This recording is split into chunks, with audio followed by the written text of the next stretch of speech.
再来看彰化市区和平路的三角公园圆环啊，市公所进前打造莲花装置艺术哦，互批评讲上歹咯，嘛引起媒体的争议。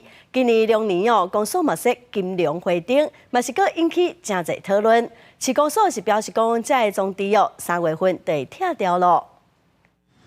路里出现一条金龙霸占圆环啊，看起来金光闪闪，真有气势。阁有大粒挂灯做装塔，这是彰化市区和平路的三角公园圆环啊。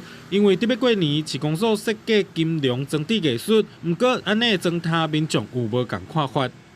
光外观来看会好很多啦，因为那个也很久了，现在换一个新的，我觉得还蛮特殊的啦。可以希望做的比较活泼生动一点，不要这么老气。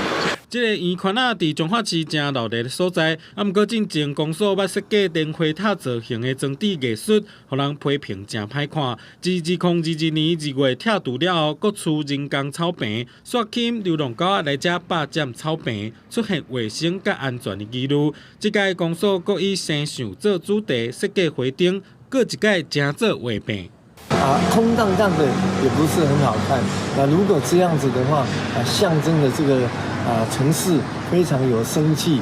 不过，这个圆环啊，伫车路中，阁是3车路口，车真多，民众若要翕相，就要趟过车路。警方也提醒民众，就要注意安全。